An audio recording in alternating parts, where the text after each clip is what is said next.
জয় মাতারা, জয় মাতারা, জয় মাতারা। নমস্কার, আপনারা দেখছেন আজকে কালীকথায়। আমি আজকে নর্মাল ড্রেস পরে আপনাদের সামনে উপস্থিত হয়েছি। সাধারণ পড়েছি এই কারণ আমি সাধারণ মানুষ, তাই। আর 4-5টা সাধারণ মানুষ যেমন থাকে সেরকমই আমি। তো আমি সাধারণ পোশাক পরেছি এই কারণ দেখো, এখন অনেকেই শ্যামসুন্দরী মায়ের এই মন্দিরটা নিয়ে অনেক লোকে অনেক রকম কথা বলছে এবং কানাঘুষো অনেক কিছু শোনা যাচ্ছে, দেখা যাচ্ছে, সবই দেখছি, বুঝছি। এই মন্দিরে অনেক দিন ধরেই অনেক কিছুই চলছিল, কিন্তু আরও একটি মন্দির আছে যেখানে অনেক কিছুই চলে, কিন্তু মানুষ সেটাকে তুলে ধরে না। আজকে সেটা নিয়ে আমার কথা, যে শ্যামসুন্দরী মন্দির হোক বা অন্য কোনো মন্দির হোক, অনেক ভক্ত সেখানে সমাগম হয়, অনেক মানুষের অনেক রকম অসুবিধা হয়।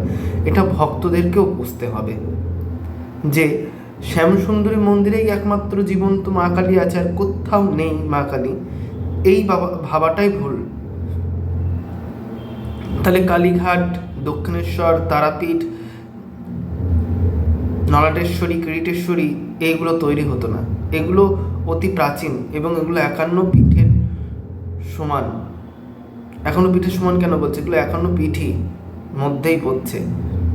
কিন্তু এখন এই যে শ্যামসুন্দরী মন্দিরটাকে অনেকেই বলছে 51 পীঠের সমান।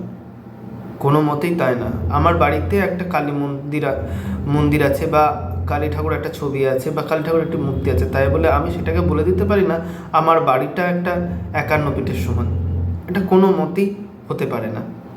নবগ্রহের দোষ কাটে বলে সেটা 51 পীঠের সমান এটা হতে পারে না, কারণ এটা একটা প্রচার, যাতে সেখানে যায় এবং তার টাকা ইনকাম হয়, তার জন্য এসব প্রচার করা, এছাড়া কিছুই না।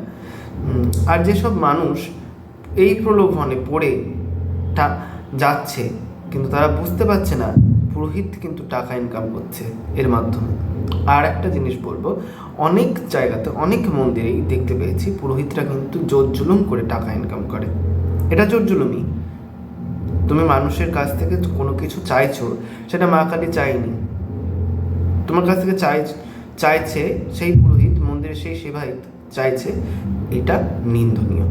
কারণ মা কালী অনেক কিছু আছে, তিনি নিজেই সৃষ্টিকর্তা, কর্ত্রী। তার আবার আমাদের শাড়ি এইসব পরবেন বই কেন? অনেক মন্দিরেই এইসবগুলো দেওয়া হয়, বেলপাতা, সোনার টিপ, এইগুলো কিন্তু ভগবানের প্রয়োজন নয়, তাও আমরা দিই। গঙ্গায় গঙ্গা পুজোর মতন এইগুলো কিন্তু, মানে গঙ্গাতেই রয়েছি, আবার গঙ্গার জল নিয়ে গঙ্গাকে পুজো করছি, ঠিক সেরকম ব্যাপার না? তো এটা তারই সৃষ্টি, তাকে তার জিনিস নিয়ে পুজো দিচ্ছি, আর বলছে আমি এটা করলুম, ওইটা করলুম, সেটা করলুম।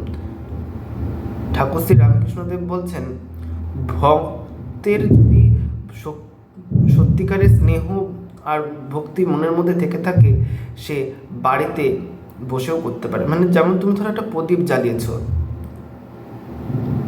জ্বালাচ্ছ, সন্ধেবাতি দেখাচ্ছ, সবই কিছু করছো, কিন্তু তোমার ভেতরে প্রদীপটা এখনো জ্বলেনি, যে কারণে তুমি ভগবানকে দেখতে পাওনি। ভেতরের প্রদীপ কখন জ্বলবে? যখন তোমার দুয়ারে কোনো ভিখারি আসছে, তাকে তাড়িয়ে দেবে না। অনেক জায়গাতেই দেখেছি, অনেক মন্দিরের সামনে অনেক ভিখারিটা বসে থাকে, তাদেরকে কিন্তু কিছু দেয় না অনেক ভক্তরাই। সেই ভেতরে গিয়ে পুরোহিত তাকে টাকা দেয়, কিংবা সেই মন্দিরের সামনে গিয়ে প্রণামীর বাক্সতে টাকা দেয়।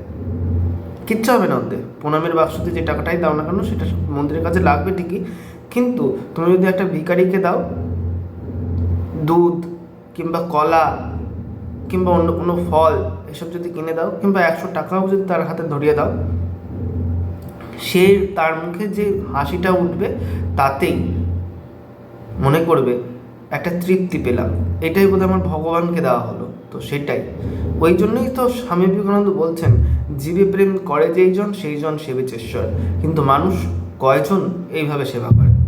মানুষ ওই মূর্তির সামনে যাবে, মা মা করে ডাকবে, এবং ওই প্রণামীর বাক্সে তো টাকা দিচ্ছেই, এবং ভুল করে যদি তোমার মানি ব্যাগও পড়ে যায়, যেমন পিকে সিনেমায় দেখানো হচ্ছিল, ভুল করে যদি তোমার মানি ব্যাগও ওর মধ্যে পড়ে যায়, তবে সেই মানি ব্যাগটা তোমাকে দিয়ে দেবে, কিন্তু ওর মধ্যে যতগুলো টাকা আছে সেই টাকাটা ভগবানের হয়ে গেল। আমি কষ্ট করে টাকা ইনকাম করছি, সেটা 1000 হোক 5000 হোক, যেটাই হোক না কেন, সেটা আমার নিজস্ব টাকা হতেই পারে, কিন্তু আমি কষ্টের এই ফলটা পেয়েছি, সেই ফলটা এইভাবে বিফলে যাবে, এটা ঠিক নয় না? তো একটু ভেবে দেখবে। পুরোহিতদের এটা খুবই ভাবার দরকার। তুমি শ্যামসুন্দরী মন্দির আবারও প্রতিষ্ঠা করতে পারো, কিন্তু তোমার মনের মধ্যে যে ব্যবসা খেলা করছে সেগুলো কম করো। মন্দির উঠে যাচ্ছে এমন কাজ করো, তুমি ভিডিওটা করো আবারও, তুমি সব কিছুই অরিজিনাল দেখাচ্ছ, সবই ঠিক আছে, কিন্তু ভণ্ডামিটা ছাড়ো। তোমাকে 21 টাকা দিক দক্ষিণা, 51 টাকার দিক দক্ষিণা, সেটাই তোমাকে হাসি মুখে নিতে হবে। আর ভগবানকে বলা, ভগবানের উদ্দেশ্যে মিথ্যা প্রচারগুলো করবেন না।